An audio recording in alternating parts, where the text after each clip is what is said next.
भैया हरो राम राम। हमें बुंदेली चुगली से प्रशांत।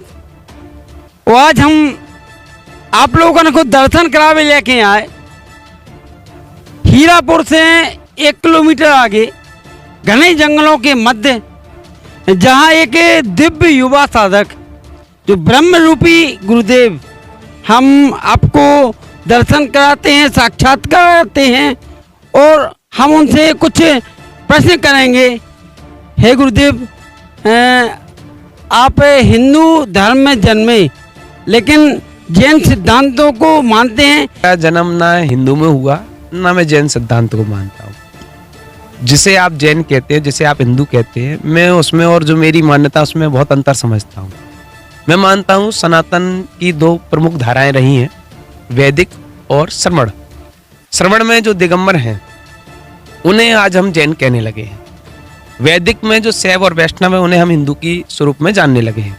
तो सनातन की मूल धारा है वो श्रमण परंपरा है और उसमें जो मूल सिद्धांत है वो जीवन जीने की मूल पद्धति है। तो जीवन जीने की मूल पद्धति को मैंने स्वीकार किया, जहां से अहिंसा परिपूर्ण रूप से निभाई जा सकती है और प्रेम फैलाया जा सकता है, इसलिए मैंने उसको स्वीकार किया। बाकी हूं मैं एक ही चीज में कि ना हिंदू का ना जैन का, मैं हूं चैन का। अभी कुछ वर्षों पहले यहाँ कुछ भी नहीं हुआ करता था, लेकिन जैसे ही आपके पग इस भूमि पर पड़े हैं, यहाँ पर श्रद्धालुओं का जमावड़ा लगने लगा। इसके बीच में क्या ऐसा कुछ है क्या? देखो, कोई भी भूमि हो, वह भूमि समय समय पे एक नई आकृति को अपने आप स्वयं धारण कर लेती है और समय समय पे कई भूमियों की आकृति बिगड़ती भी है। तो ये भूमि का पुण्य रहता है।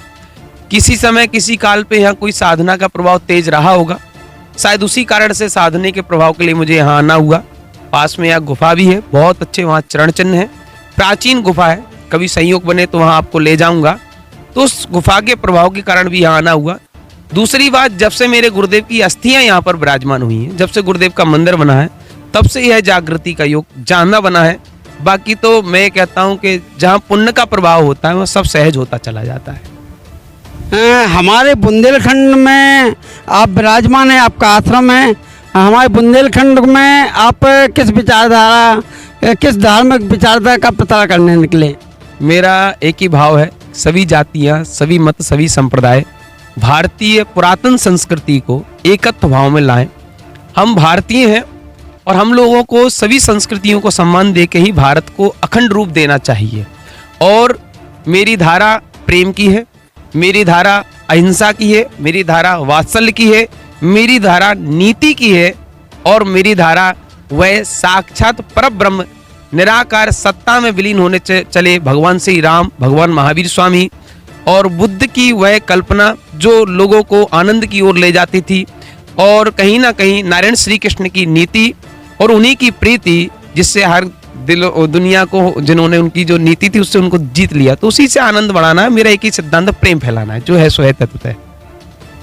कुछ जो आपके भक्त हैं बड़ामला क्षेत्र में, उन लोगों ने 21, 22 और 23 अगले माह में, आप इसी माह में कथा का आयोजन किया है, प्रवचनों का आयोजन किया है। इसमें क्या भेद?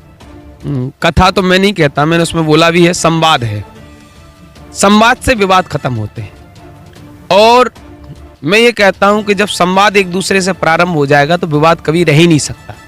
तो मेरे राम एक कॉन्सेप्ट मैंने क्लियर किया, जिसका प्रारंभ टीकमगढ़ से सभी वर्गों ने, सभी पार्टियों ने मिलकर किया और सेम कंडीशन यहाँ बुंदेलखंड की एक भूमि, इतनी पवित्र भूमि है कि यहाँ लोग प्रेम बहुत अच्छा करते हैं सभी से। तो राजनीतिक विचारधारा को साइड से रख के सभी राजनीतिक दलों ने, सभी सामाजिक लोगों ने, सभी लोगों ने, संगठनों ने मिलकर जो कार्यक्रम की रूपरेखा वहां पर रखी है, वो मेरे राम कार्यक्रम की रूपरेखा भगवान श्री राम का आध्यात्म का रूप पहुंचाना है। भगवान श्री राम सिर्फ धनुष बाणधारी ही नहीं थे, भगवान श्री राम बहुत अनंत बल, अनंत ज्ञान के धारी थे। उस ज्ञान, उस वैराग्य, उस चेतना की ओर भी हमें लोगों को जागृत करना है, जिससे कि समाज की एक नई आकृति सबके सामने आए और भारत की संस्कृति संपन्न हो सके। महावीर का और राम का एक ही रूप था, ये लोगों तक पहुंचाना है और सबको गले लगाना है, यही हमको फैलाना है। गुरुदेव बारंबार चरण वंदना आपकी। बुंदेली चुगली से प्रशांत जैन की रिपोर्ट।